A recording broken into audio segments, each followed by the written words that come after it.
Hi, Jamie with UK Extension, and we're covering another perennial today in this short video.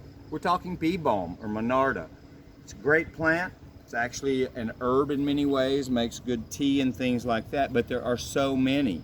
Many of the ones we're talking about, or I'm going to reference, are not the native form. The native form is fistulosa, which is a pale lavender orchid.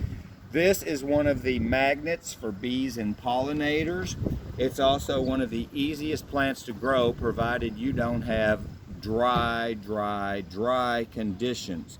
It can tolerate some of that in summer, but by and large it would occur in slightly moisture areas, low, poorly draining areas, swampy areas, things like that.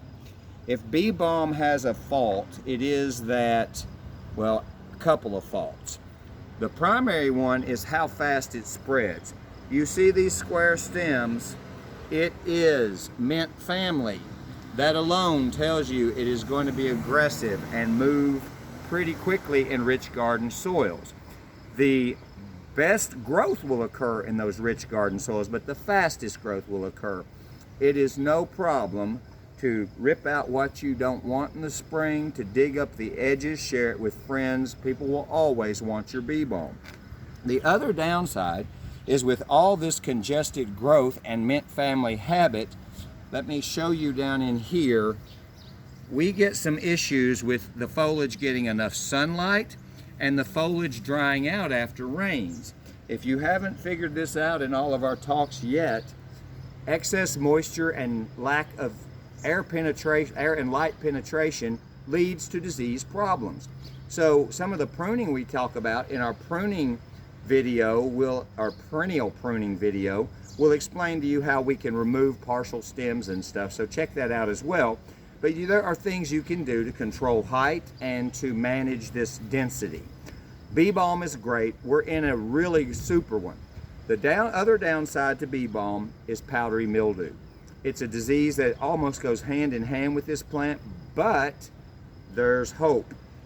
There are newer cultivars that have improved mildew resistance. Resistance never means immunity.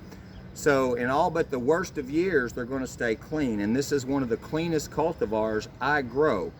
This is called Purple Rooster. It's a little harder to find. It's starting to be more available, but that is a color you don't find. That's closer to a true purple than most bee balms offer. You can also find bee balms. One of my favorites is the brilliant red Jacob Klein. Gets 5 feet tall, but has beautiful, some of the cleanest red blooms you'll find in bee balm, and it's nearly mildew proof as well. If you find a mildew or a Monarda that does not state that it is extremely disease resistant on the tag, it's probably not, and just leave it be. There's too many good ones. Other ones I like and know, I grow a light purple one that I've long since lost the name of. It's great. Jacob Klein's a good one.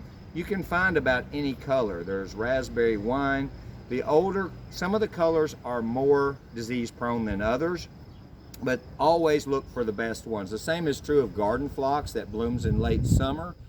Same thing, there's new improved varieties. But I wanted to tell you about bee balm. I don't have to emphasize how much the bees love it. They're all over this as I'm in this patch. Bees and butterflies are just drawn to this like a magnet. It's very easily grown. You can make a calming, soothing tea from the leaves if you're into that. It's just a great plant. It has a slight minty fragrance. So bee balm, if you can control some of the spread and allow for that, plants that spread aggressively are not the end of the world. They're doing what they naturally do. So as long as you give them a big space or room to spread, just let them be themselves. If you need to control them, we can do that too, but it means more work for gardeners. So Purple Rooster, one caveat about Purple Rooster, it doesn't bloom for months and months. It's about 3 weeks and done, whereas some of the other ones like Jacob Klein may give you 2 months. But I love this color and the disease resistance enough that it'll always be in my garden. Purple Rooster Monarda, lots of other great bee balms. Plan on some. They really do extend your bloom season into color and bring those pollinators we all desire.